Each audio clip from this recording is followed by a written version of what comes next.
ॐ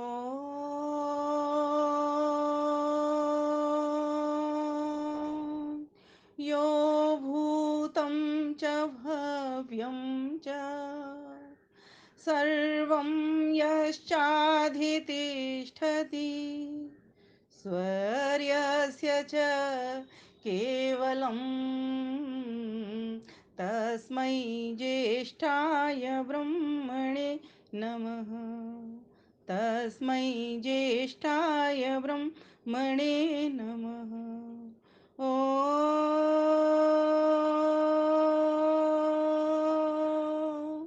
नमस्ते अस्तु आयते नमोऽस्तु परायते नमस्ते प्राण तिष्ठत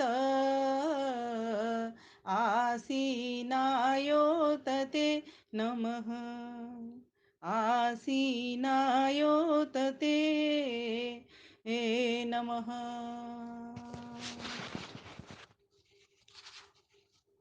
आर्य समाज गुड़गांव से चल रहा ये कोरोना काल में अनवरत अंतरजालीय कार्यक्रम, जिसकी कुशल और प्रबुद्ध संयोजिका, बहुत ही सुंदर भजनों को भी गाने वाली गायिका उर्मिल आर्या जी, जो कि अपने आप में किसी नाम की भी वो नहीं है। आज मेरे को सौभाग्य है कि मैं आज आपके मंच पर आई हूँ। आपको कोटिशः नमन करती हूँ। पहले भी आपने मुझे कहा था, लेकिन इतना समय ही नहीं निकाल पाई कि आपके समक्ष में आ पाती, इस मंच को भी सुशोभित कर पाती और आपके दर्शन कर पाती। बाद में स्वास्थ्य लाभ के लिए चली गई, 1 मास वहाँ पर मेरा एंगेज हो गया। अब पुनः एक अवसर आया तो दीप्ति जी से बात हुई, तो आपने मेरा कार्यक्रम मंच पर रखा। तो आपको साधुवाद भी देती हूँ, कार्यक्रम की शुभकामनाएं, बधाई भी देती हूँ। इसी तरह से आप निरंतर इन कार्यक्रमों के माध्यम से वैदिक संस्कृति के उत्थान में लगी रहें। साथ ही सभी मेरे आदरणीय बंधुजन, भगिनी एवं माताओं बहनों, सभी को मैं अपना सादर सप्रेम नमस्ते कहती हूँ। और आइए, आज का हमारा जो विषय था, क्लेशों से निवृत्ति के दार्शनिक उपाय, थोड़ी सी चर्चा इसके ऊपर कर लेते हैं। समय मेरा शायद इसमें लिखा हुआ है आधा घंटा। प्रयास करती हूँ कि आधा घंटे में अपनी बात समाप्त करने का प्रयास करूँ, लेकिन देखती हूँ हो पाता है कि नहीं, क्योंकि विषय तो इतना। 5-7 मिनट ऊपर हो जाएंगे तो आप विषय अनुसार चलिए जी। तो हमारा विषय है क्लेशों से निवृत्ति के दार्शनिक उपाय। प्यारी बहन, भाइयों बहनों, हम सभी जानते हैं कि इस संसार में कोई भी, कहीं भी, किसी भी स्थान पर सुखी नहीं है। सांख्य दर्शन कहता है कुत्रापि कोपि सुखी ना, कहीं भी कोई भी सुखी नहीं है। किसी को किसी बात का दुख तो किसी को किसी बात का दुख, और किसी को सिर्फ इसीलिए ही दुख कि मेरे पास ये नहीं वो नहीं, बस सामान के लिए ही वो सारा दिन रो रहा है। तो क्या हम इनको, दुखों को, क्लेशों को, कष्टों को समाप्त नहीं कर सकते? उत्तर होगा, कर सकते हैं। क्यों कर सकते हैं? हेलो। तो इसका प्रमाण हमको मिलता है, न स्वभावतो बद्धस्य मोक्ष साधनोपदेश विधि प्रमाण, सांख्य दर्शन प्रथम अध्याय 7वां सूत्र। क्योंकि जीवात्मा स्वभाव से बंधन में नहीं है, उसका स्वभाव नहीं है बंधन में रहने का, तो फिर कहां से उसको बंधन होता है? तो कहा उसको, जो उसका नैमित्तिक कारण है प्रकृति, उसके कारण वो बंधन में आ जाता है, उसमें फंसता है तो वो बंधन में आ जाता है। तो जिसका बंधन होता है तो उसकी मुक्ति भी होती होगी, तो बिल्कुल ठीक बात है। इसी से ही पता लग जाता है हमको कि जीवात्मा स्वभाव से बद्ध नहीं है, बंधन में नहीं है।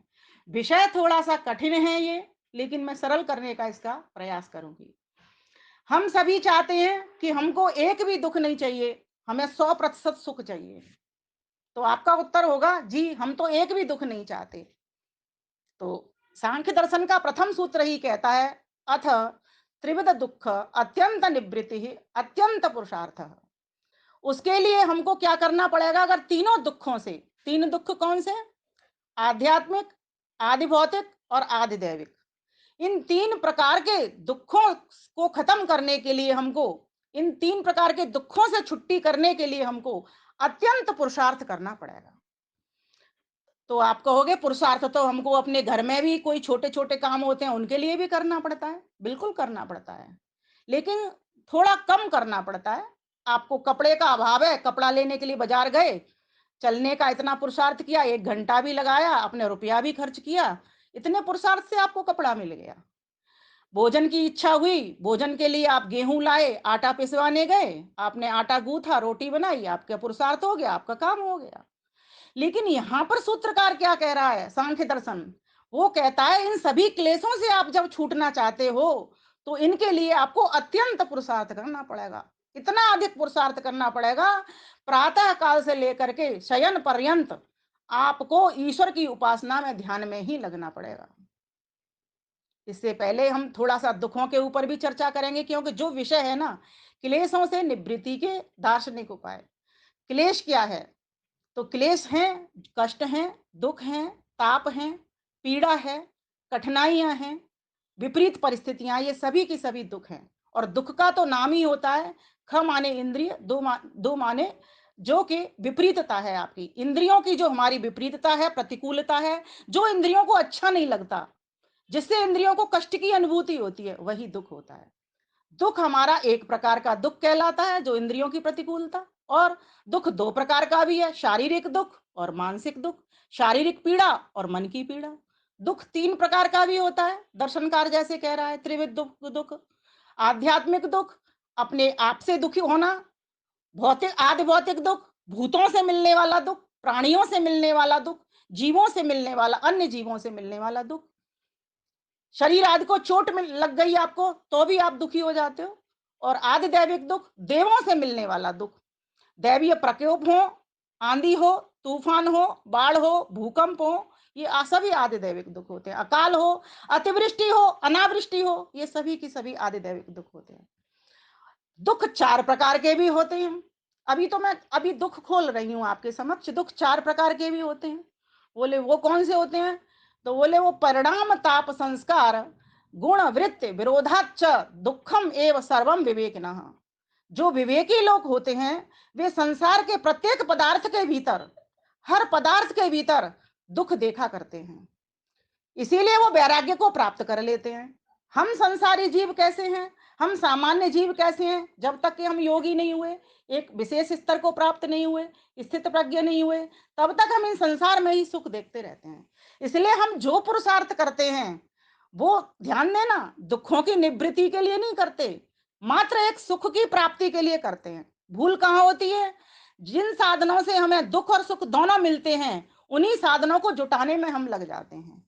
ये हमारी समस्या है। इसीलिए हम इन क्लेशों से कभी छूट नहीं पाते। माइक अपना बंद रखेंगे, ध्यान पूर्वक सुनेंगे,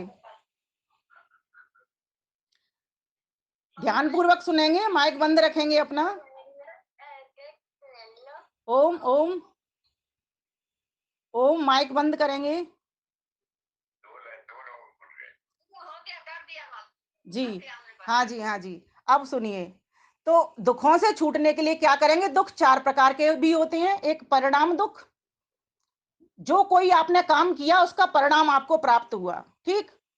और दूसरा ताप दुख, आपसे कोई वस्तु लेकर के गया, लौटा के नहीं आया वो, तो आपको ताप लगा, अर्थात दुख की पीड़ा हुई। संस्कार, आपके भीतर एक संस्कार जमा है कि आपको किसी व्यक्ति ने 2 वर्ष पहले डांटा या फटकारा या पिटाई लगाई, आपके भीतर चित्त में संस्कार है। जैसे ही वो व्यक्ति आलम्बन आपके समक्ष आया, अर्थात वो व्यक्ति आया या कोई भी हिंसक जीव आया या जिसने भी आपको दुख पहुंचाया, तो आपके भीतर संस्कार जागृत हो जाता है। तो भी दुख लगता है कि इसने मेरी पिटाई की थी, इसने मुझे बुरा भला कहा था, इससे मुझे अपमान मिला या इसने मुझे कष्ट पहुंचाया। ये दुख है सभी। और चौथा दुख ऐसा है कि अपने भीतर ही द्वंद्व चलता रहता है, गुण वृत्ति विरोधाच, अर्थात गुण, गुण कहते हैं सतोगुण, रजोगुण और तमोगुण, जो प्रकृति से प्राप्त होते हैं। सतोगुण क्या होता है? ये धार्मिकता लिए हुए गुण होता है, अर्थात व्यक्ति की जो बुद्धि है वो ईश्वर को पाने की इच्छा करेगी, धर्म की ओर बढ़ने की इच्छा करेगी। रजोगुण मनुष्य वाला गुण होता है, जो कि कुछ धर्म भी करेगा तो कुछ अधर्म भी कर लेगा। और तमोगुण सिर्फ हिंसा ही हिंसा करेगा, अधर्म ही अधर्म करेगा, धर्म बिल्कुल नहीं करेगा। तो सतोगुण, रजोगुण और तमोगुण, इन तीनों में एक व्यक्ति के भीतर ये तीनों की तीनों वृत्तियां रहती हैं। और व्यक्ति के भीतर ही नहीं, हर वस्तु के भीतर, क्योंकि पूरा संसार इन तीनों गुणों से बना हुआ है, सतोगुण, रजोगुण और तमोगुण। इसी का तीनों का विस्तार है। इसीलिए हर वस्तु के भीतर, हर व्यक्ति के भीतर, हर प्राणी के भीतर, हर जड़ चेतन के भीतर, इस तरह समझ लो, ये तीनों गुण विद्यमान रहते हैं। अब व्यक्ति के भीतर ये क्या काम, कैसे दुख पहुंचाते हैं, इसको समझ लो। व्यक्ति के भीतर इस तरीके से दुख पहुंचाते हैं, जैसे एक व्यक्ति के भीतर भावना उठी कि मैं मंदिर चलूं। अब ये जो भावना उठी, ये सत्व गुण उभरा हुआ, इसलिए ये भावना उठी। थोड़ी दूर ही चला है, सपोज करो कि उसका जो मंदिर है वो 1 किलोमीटर दूरी पे है, थोड़ी दूर ही चला है, मन के भीतर दूसरा भाव सतोगुण तो बंद हो गया और रजोगुण पैदा हो गया। सोचने लगा, अरे मंदिर तो मैं रोज जाता हूँ, आज मैं पिक्चर हॉल ही चलता हूँ, पिक्चर ही देख आता हूँ। मंदिर में तो आधा घंटा लगता है या 1 घंटा लगता है, वहां तो 3 घंटे आराम से बिताऊंगा। ये उसका रजोगुण उठ आया। अब थोड़ी दूर वो जैसे ही पिक्चर के लिए पलटा, उधर से मंदिर की ओर की बजाय विपरीत दिशा में चलने लगा, जिधर पिक्चर हॉल था उधर। थोड़ी देर में उसकी वृत्ति ने काम किया, तमोगुण उभर आया, सतोगुण रजोगुण उसके कमजोर पड़ गए। अब वो तमोगुणी जब जैसे ही हो जाता है तो सोचता है पिक्चर भी मैं देख लेता हूँ कभी कभी, मंदिर में रोज ही जाता हूँ, आज तो मैं चलता हूँ जहां पर जुआ ताश खेले जाते हैं, जहां पर वेश्यालय हैं। अब वो उन मित्रों के पास चलने लगा जहां पर दारू के ठेके हैं, जहां पर जुआ खेला जाता है, जहां पर और भी कुछ ऐसे गलत गलत अधर्म के कार्य होते हैं, उधर की ओर मुड़ने लगा। लेकिन फिर थोड़ी देर के बाद ही उसके मन में आया, अरे मैं तो चला था मंदिर के लिए, ये क्या हुआ, मैं कहाँ जा रहा हूं। फिर अब तमोगुण दबा, रजोगुण दबा और सतोगुण उसका उभार पे ले आया। अब तीनों वृत्तियों के भीतर, उस व्यक्ति के भीतर द्वंद्व चल रहा है। तो ये जो द्वंद्वात्मक स्थिति बनती है ना, कि मैं करूं क्या करूं, इधर जाऊं उधर जाऊं या उधर जाऊं, ये दुखदाई हो जाती है। तो दुख 4 प्रकार का भी हुआ, 1 प्रकार का दुख हुआ, 2 प्रकार का दुख हुआ, 3 प्रकार का दुख हुआ, 4 प्रकार का, और दुख 5 प्रकार का भी होता है। अविद्या, अस्मिता, राग, द्वेष, अभिनिवेशा, पंच क्लेशाह, ये योग दर्शन हमें सिखाता है। अब इसको भी समझ लो, ये कैसे दुख पहुंचाते हैं। अविद्या में क्या होगा व्यक्ति को, अविद्या कहते हैं विद्या का अभाव, अर्थात मिथ्या ज्ञान, अर्थात विपरीत ज्ञान, अर्थात उल्टा ज्ञान, अर्थात यथार्थ ज्ञान का अभाव, सत्य ज्ञान का अभाव। जहां पर सत्य ज्ञान नहीं, उसको अविद्या कहते हैं। जैसे अविद्या के लिए भी एक बहुत ही सुंदर वो आता है वर्णन पंचक्लेशों में, कि अविद्या कैसे व्यक्ति की दूर होगी, ये अविद्या है क्या। तो जब तक हम इस अविद्या को नहीं जानेंगे, तब तक हम क्लेशों को दूर नहीं कर सकते। क्योंकि यजुर्वेद 40वां अध्याय कहता है, विद्याम अविद्याम च यस्तत वेदो भयम स अविद्या मृत्युम तीर्था और विद्या अमृतम मश्नुते। विद्या और अविद्या, इनके इस मंत्र के बहुत सारे अर्थ हो जाते हैं। विद्या को भी जानो, यथार्थ ज्ञान को भी जानो, अविद्या विपरीत ज्ञान को भी जानो, एक अर्थ ये। दूसरा, विद्या को भी जानो अर्थात शुद्ध ज्ञान भी लो, साथ साथ विद्या की जो सहचरी है कर्म, उसको भी जानो। क्योंकि व्यक्ति ज्ञानवान हो गया, कर्म अगर नहीं किया उसने, जीवन में नहीं उतारा, तो उसका ज्ञान बेकार है। सर्दी पड़ रही है, कपड़ा पहनना होता है गरम, गरम कपड़ा पहनता नहीं तो बीमार पड़ जाएगा, उसका कर्म हुआ ही नहीं। अच्छा जो होना चाहिए था तो बेकार है। तो इस प्रकार से विद्या को भी जानो और इस अविद्या को भी जानो।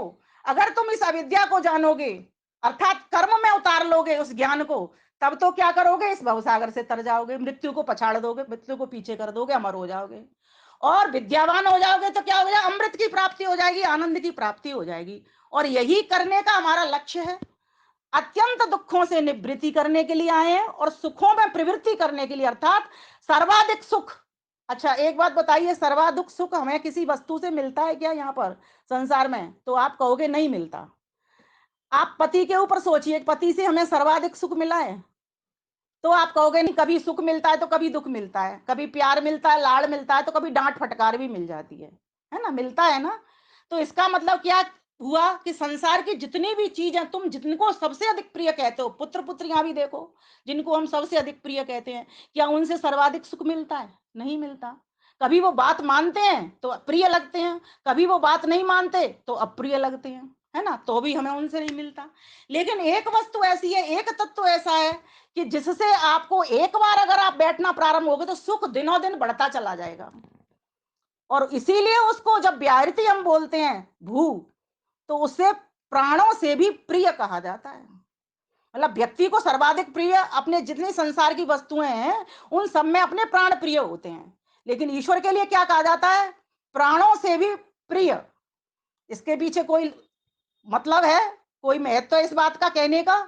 ये कि संसार में जो कुछ सामग्री है, चाहे वो ज्ञान की हो, चाहे शक्ति की हो, चाहे धन की हो, चाहे समय की हो, चाहे श्रम की हो, सर्वाधिक सामग्री का प्रदाता वही परमपिता परमेश्वर है, जो ज्येष्ठ है, श्रेष्ठ है और सर्वश्रेष्ठ है।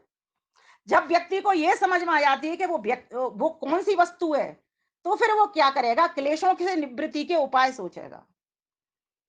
तो सर्वप्रथम तो वो अविद्या को जान लेगा कि ये संसार कैसा है, अनित्य है, ये सदा रहने वाला नहीं है, नश्वर है ये, और ये अपवित्र भी है। यहां पर पूर्ण पवित्रता है नहीं, यहां पर गंदगी है तो स्वच्छता भी है, दोनों चीज दिखाई दे रही है। यहां तो पूर्ण पवित्रता भी नहीं दिखाई दे रही, क्योंकि सूत्र भी यही कहता है योग दर्शन का, अनित्य, अशुचि, दुख।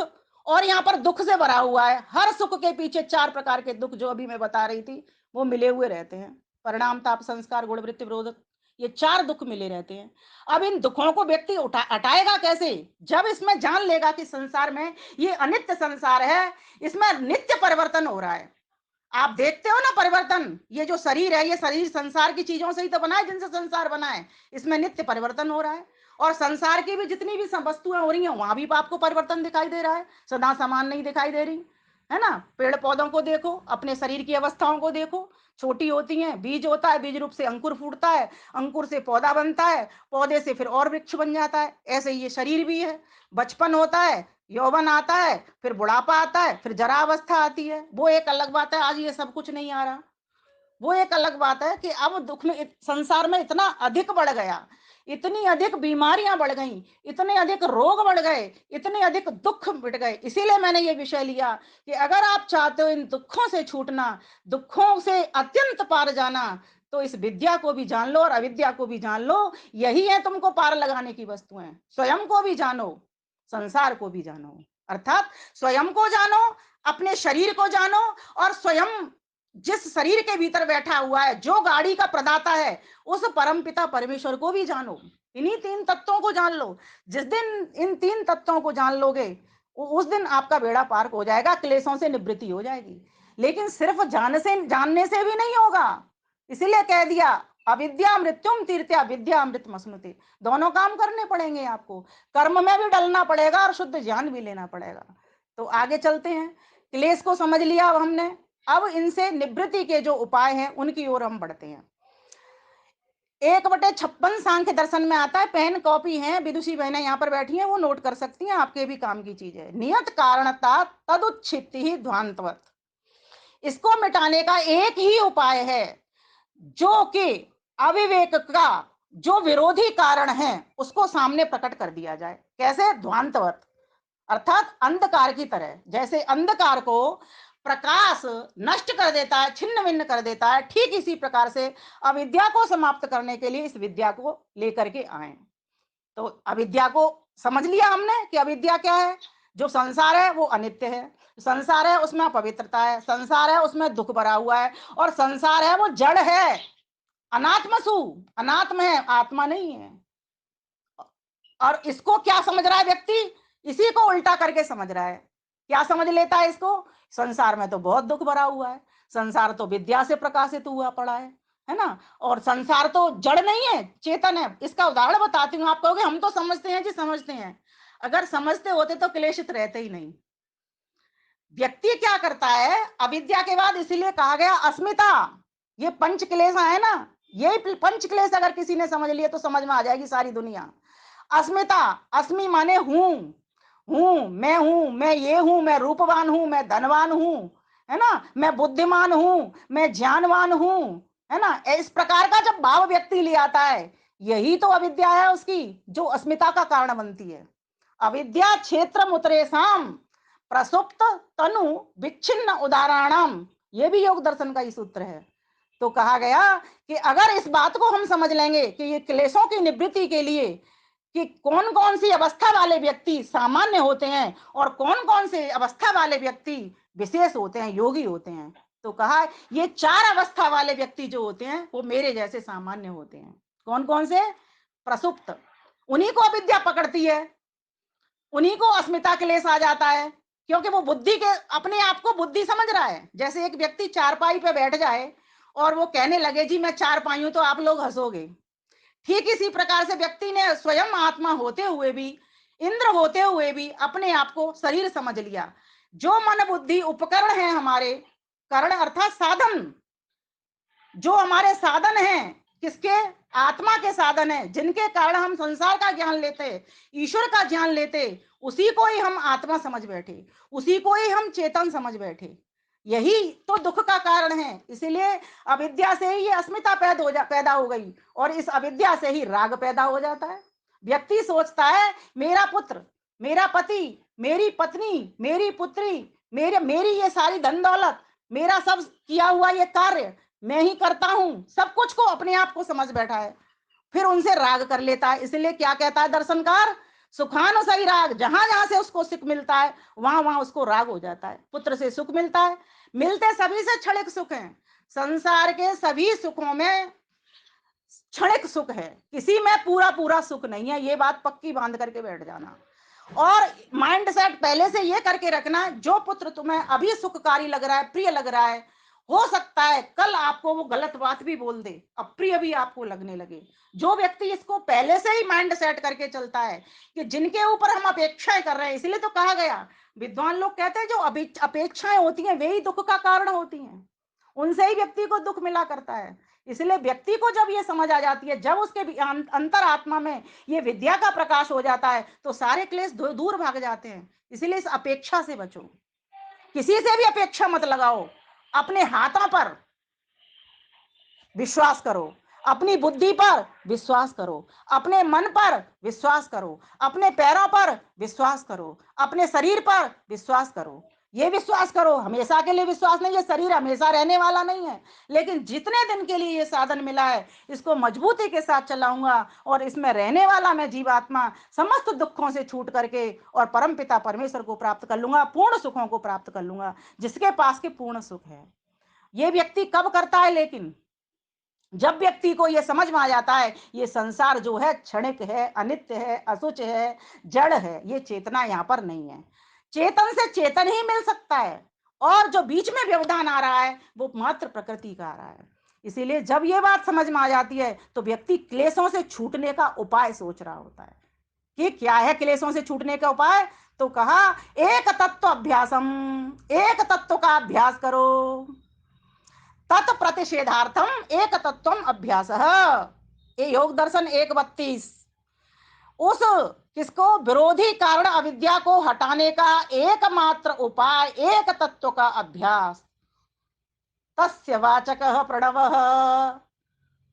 उस ईश्वर का नाम क्या है? प्रणव है। प्रकर्षेण स्तूयते नूयते इति प्रणव,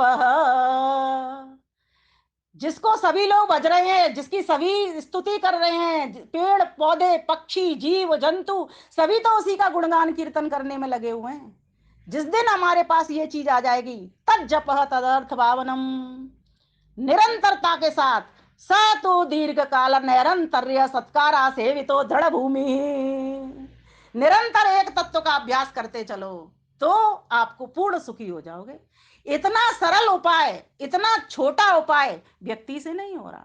मैं सभी को एक ही बात कहा करती हूं, हमारा चिंतन क्यों नेगेटिविटी में जाता है, हमारा चिंतन क्यों अज्ञानता में जाता है, क्यों अविद्या में जाता है? हमारा चिंतन अगर ज्ञान में हो जाए तो स्वतः अंधेरा मिट जाए। हमें करना क्या होगा? हमें अपने साधन वे जुटाने हैं जिनसे पूर्ण सुखी हो सकते हैं। और साधन हम कौन से जुटा रहे हैं? जिनसे हमें हर सुख के साथ दुख मिल रहा है। उल्टा काम तो यही हो रहा है, घर के भीतर इतना भंडार भरा पड़ा हुआ है, समय भी जा रहा, श्रम भी जा रहा, इकोनॉमी अर्थ भी जा रहा आपका, है ना? और जो काम करना चाहिए वो काम आप कर नहीं पा रहे, जिसके लिए आपको ये मनुष्य की गाड़ी मिली थी।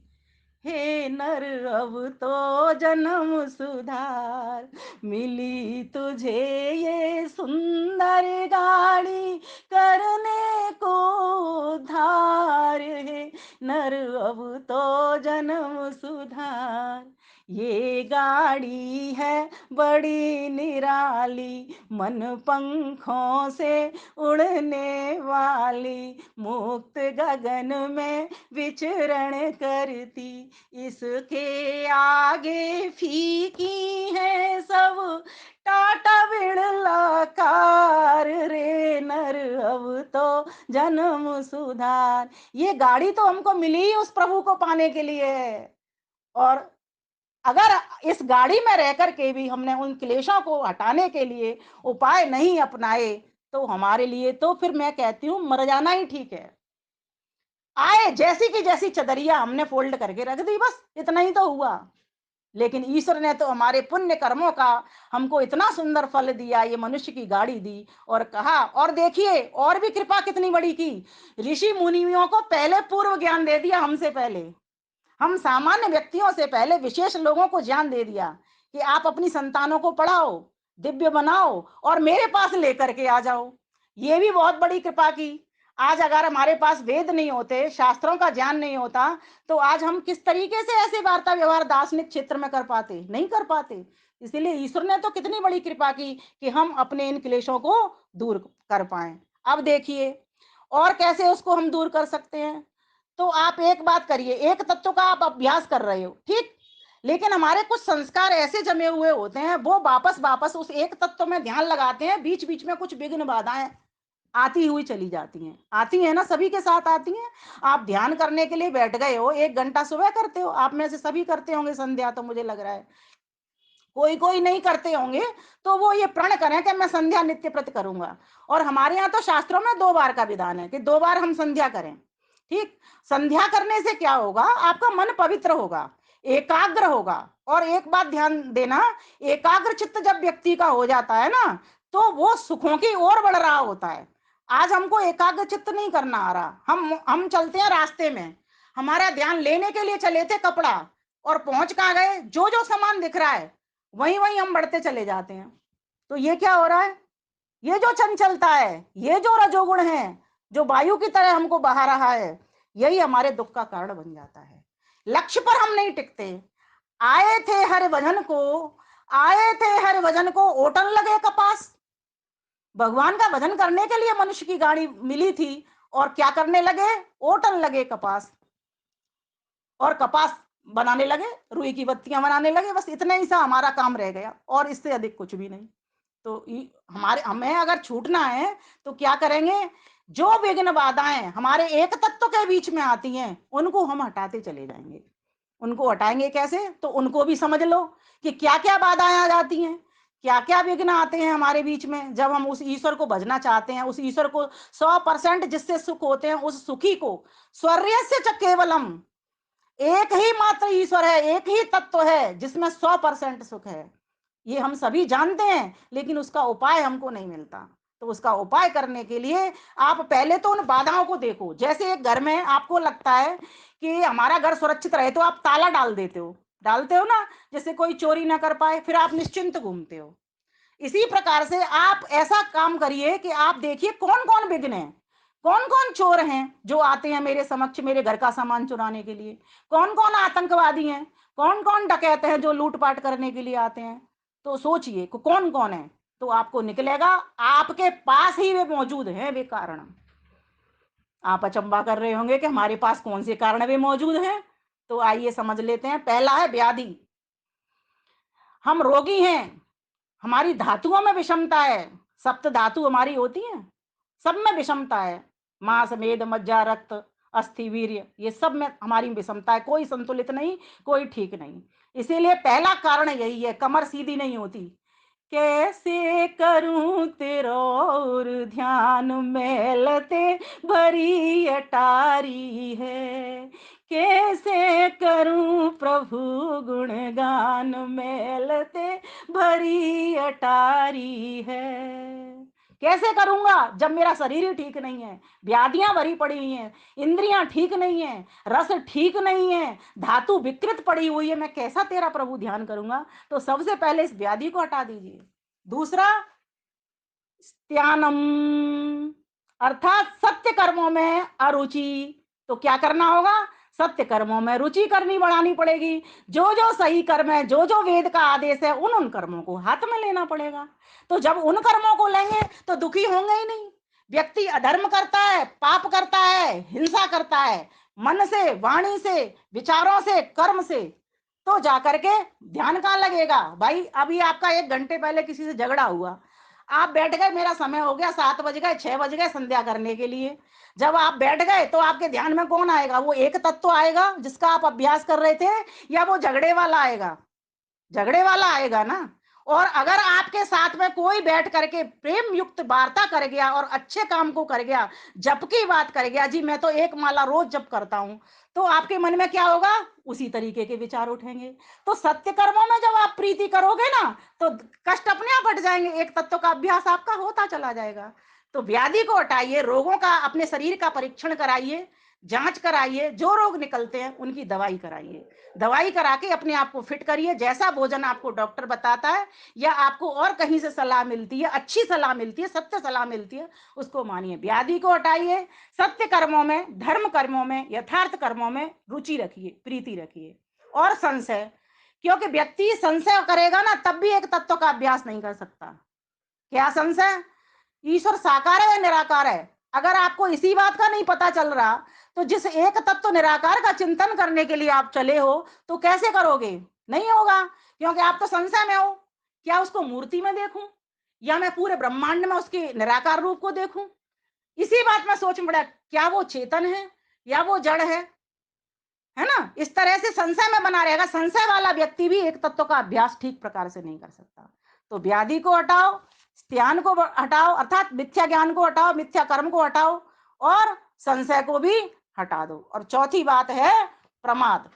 प्रमाद को हटाओ। प्रमाद कहते हैं लापरवाही, अर्थात जो कर्म करने थे तुमको, अष्टांग योग का पालन करना था, यम नियम आदि में ढलना था, आसन प्राणायाम करना था, धारणा ध्यान करना था, समाधि के स्तर को बनाना था, वो काम तो किया नहीं। इसमें लापरवाही कर दी आपने, अर्थात उपेक्षा कर दी। इसी को प्रमाद कहते हैं। तो आप एक तत्व का अभ्यास नहीं कर सकते। ये दुखों को, जब तक आप इन चीजों को, विघ्नों को, चोरों को, आतंकियों को, लुटेरों को हटाओगे नहीं ना, तब तक आपके दुख दूर होंगे ही नहीं।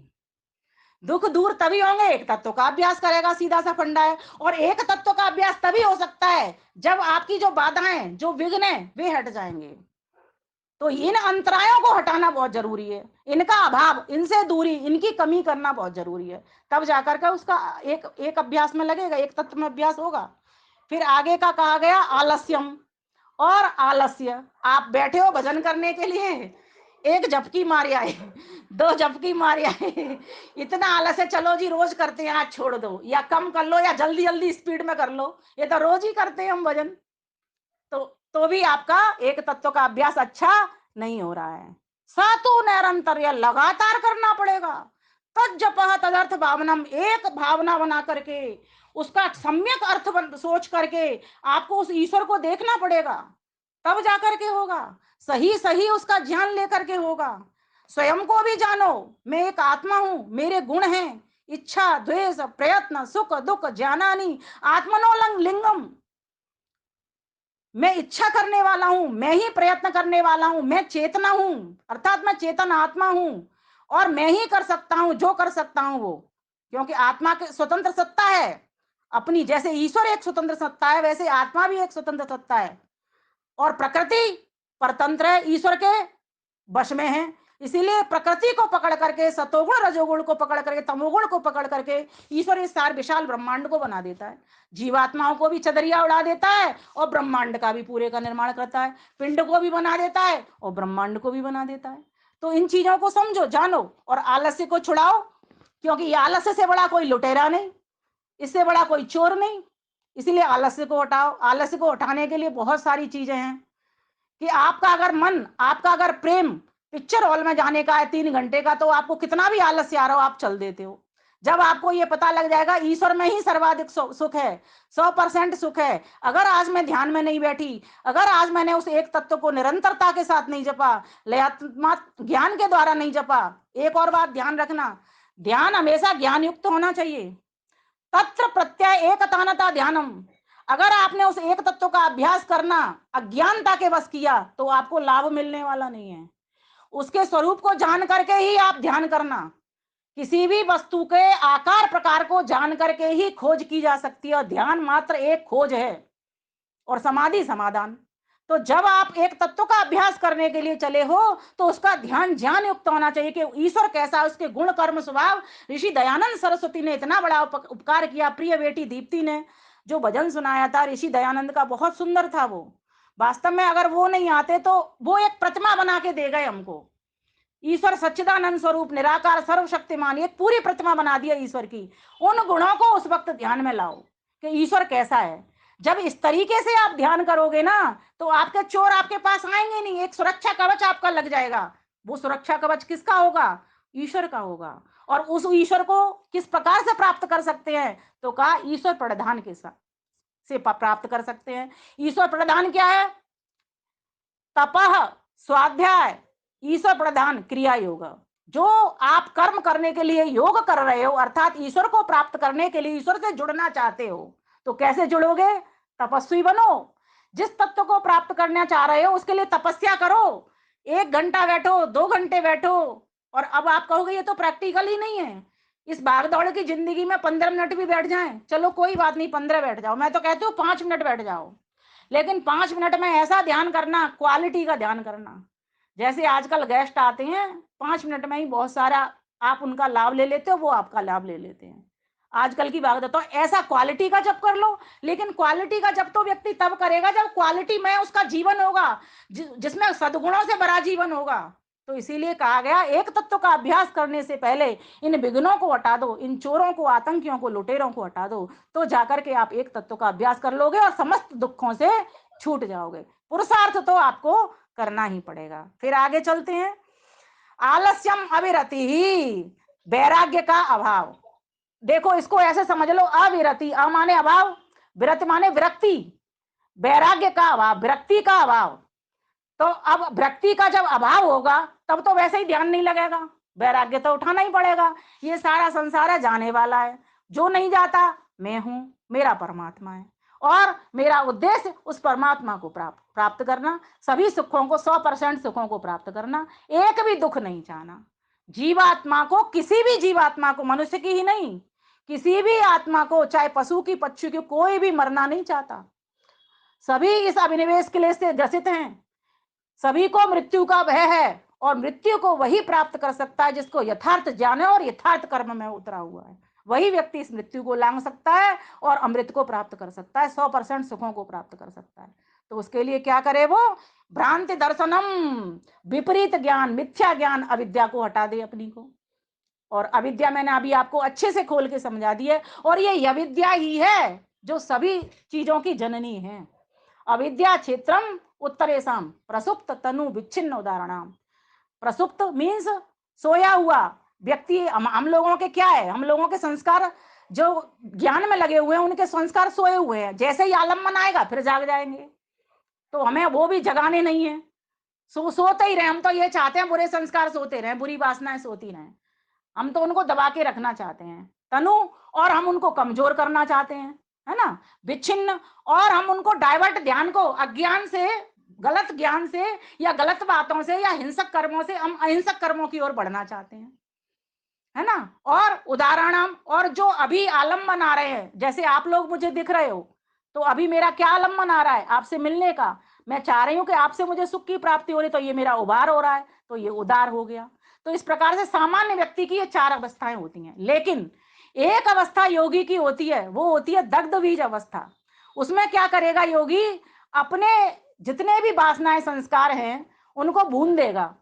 और ध्यान देना, जैसे बुने हुए बीज में अंकुर नहीं फूटता, उसी प्रकार से हमारे बुने हुए जो संस्कार जब हो जाएंगे तो कोई अंकुरित होंगे ही नहीं। जब अंकुरित नहीं होंगे तो एक भी दुख रहेगा नहीं, प्रकृति से हम दूरी बनी जाएगी, स्वतः बन जाएगी। तो इस प्रकार से हमें दग्ध बीज अवस्था को प्राप्त करना है, अर्थात अपने संस्कारों को भून देना है। जैसे एक बीज को भूनने के बाद अंकुर नहीं फूटता, इसी प्रकार से हम नहीं चाहते एक भी क्लेश हमको प्राप्त हो। तो और आगे चलिए, अनवस्थित तत्वान, अर्थात समाधि प्राप्त होने पर भी पुनः चित्त का स्थिर नहीं होना। एक बार समाधि व्यक्ति ने लगा ली, लेकिन फिर लगी नहीं रही है, तो फिर भटकाव आ गया, गिर गया वो स्तर उसका, फिर नीचे हो गया। और एक है अलब्ध भूमिकत्व। ये इस प्रकार से 9 विघ्न होते हैं। ये 9 चोर है, 9 आतंकी है, 9 डाकू है, और ये सब हमारे अपने ही हैं। ये कहीं बाहर से नहीं आ रहे। ये हमने ही अपने जोड़-जोड़ के अपने पास बिठा लिए हैं, इनको चुन लिया है। तो इनसे अगर जिस दिन हम दूरी कर देंगे, एक तत्व हमारा मिला हुआ है। तत्र प्रतिषेधार्थ एक तत्वम अभ्यासः। विरोधी कारण हमारा हटता है, चोर डाकू हमारे हटते हैं, तो हमको अपने आप ही वो ईश्वर के दर्शन प्राप्त हो जाते हैं। तो यहाँ पर इसी प्रकार से आज हम सभी समझने का प्रयास कर रहे हैं, किस प्रकार से हम इन क्लेशों को हटाएं। तो उसके लिए इन चोर डाकुओं को, आतंकियों को समाप्त करें, और इसके लिए विवेक ख्याति अविप्लवा हानोपाय, योग दर्शन 226। हान कहते हैं मोक्ष को। हान का उपाय, मोक्ष का उपाय क्या है? विवेक ख्याति, तत्व ज्ञान। तो इसीलिए वेदादि ग्रंथों का, आर्ष ग्रंथों का स्वाध्याय नित्य प्रति किया करो। एक कोई पुस्तक उठा लो, चाहे वेद का एक वेद उठा लो, चाहे कोई दर्शन उठा लो, चाहे कोई उपनिषद उठा लो, चाहे कोई और ग्रंथ ले लो। अगर व्याकरण पढ़ना चाहते तो व्याकरण का कोई एक ग्रंथ उठा लो, निघंटु निरुक्त आदि, कुछ भी उठा लो आप, लेकिन एक पाठ नित्य प्रति आपका होना चाहिए।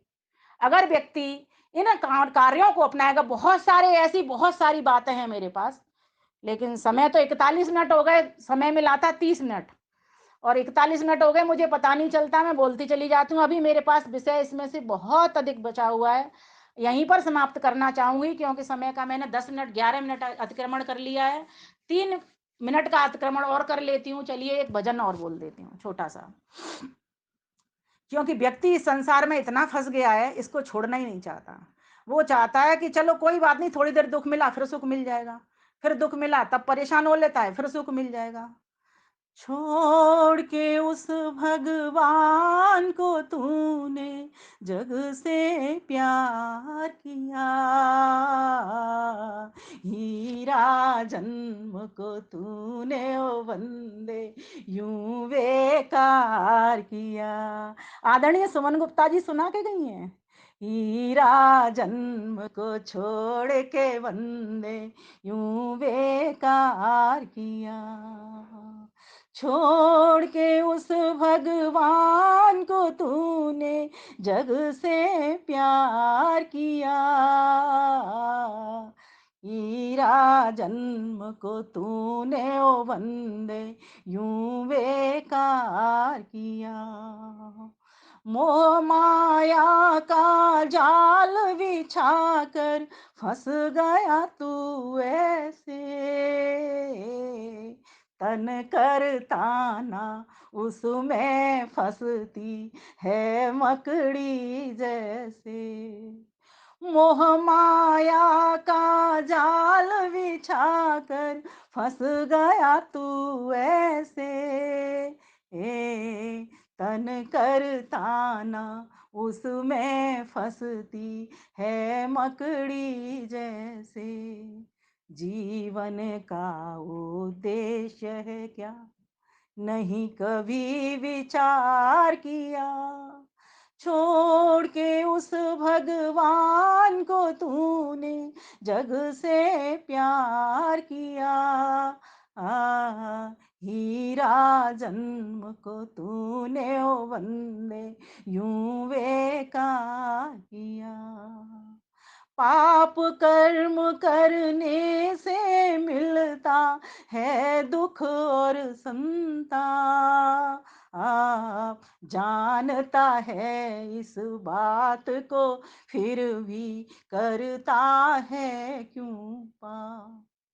करना था नेकी का बदियों का व्यापार किया, छोड़ के उस भगवान को तूने जग से पार किया, हीरा जन्म को तूने ओ बंदे यूं बेकार किया।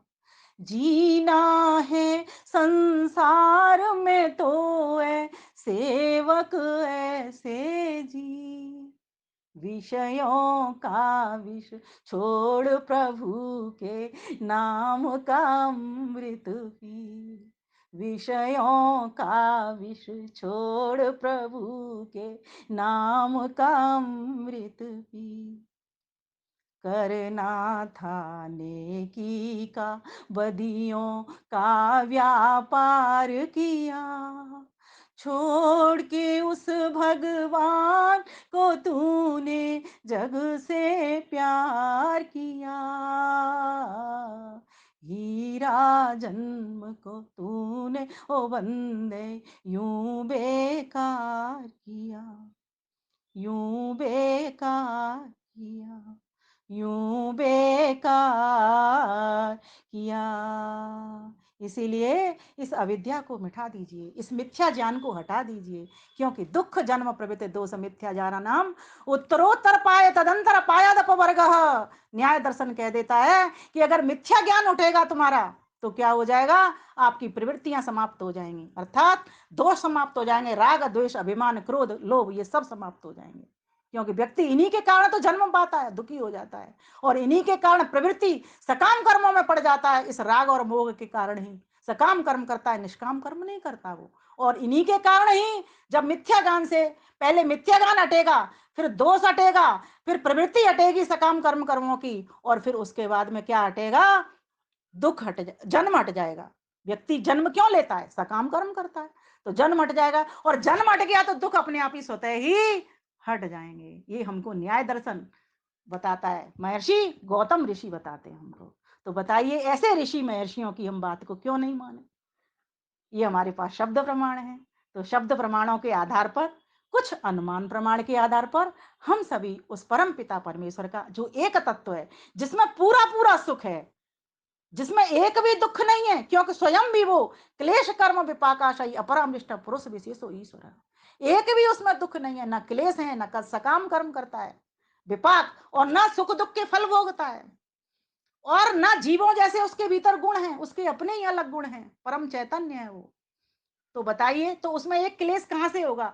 क्लेश कब होता है, जब व्यक्ति के पास अभाव होता है और उसको अभाव को दूर करने के लिए चीजों की ओर बढ़ रहा होता है, सांसारिक वस्तुओं की ओर बढ़ रहा होता है, जबकि बढ़ना चाहिए उस संसार की चीजों के दाता निर्माता प्रदाता उस परम पिता परमेश्वर की तरफ। तो जब व्यक्ति को ये समझ आ जाएगी, इन दार्शनिक उपायों को वो समझ लेगा, तो वो 100% सुखी हो जाएगा। पहले से माइंड सेट करके चलेगा, यहाँ ये भी हो सकता है, ये मुझे ये भी बोल सकता है, ये भी बोल सकता है। सुखी दुखी क्यों होते हैं, किसी की बुरी बातों के कारण, अच्छी बातों के कारण सुखी हो जाते हैं, बुरी बातों के कारण दुखी हो जाते हैं। व्यक्ति को समझ आ जाएगी, कोई दुखी हमारे से वियोग होता है तो दुखी हो जाते हैं, संयोग हो जाता है तो सुखी हो जाते हैं।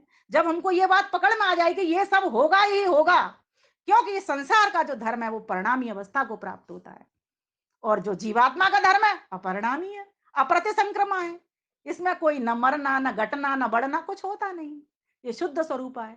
तो अपने स्वरूप को रखने के लिए बरकरार, क्योंकि ध्यान देना, मैंने पहला सूत्र बोला था न स्वभाव तो बद्धस्य, ये स्वभाव से बद्ध नहीं होता, क्योंकि स्वभाव से अगर बंधन में होता तो मुक्ति को प्राप्ति नहीं होता, ये निमित्त से मिलता है। तो जो निमित्त अविद्या है उसके कारण प्रकृति के पासों को हमको काट करके फेंक देना है और विद्यावान की ओर बढ़ जाना है। आज के लिए मैं इतना ही कहती हूँ, और उर्मिला बहन जी को पुनः मैं नमन करती हूँ। सभी भारत सचदेवा जी मुझे समक्ष दिख रहे हैं, उषा मलिक जी और सभी माताएं बहनें मुझे दिख रही हैं, सभी विदुषियाँ हैं, अपने अपने स्तर से सभी इन मंचों का संचालन भी कर रही हैं, प्रवचन भी कर रही हैं, और मैं भी उसी में एक कड़ी मात्र हूँ। आपका बहुत बहुत धन्यवाद, नमस्ते।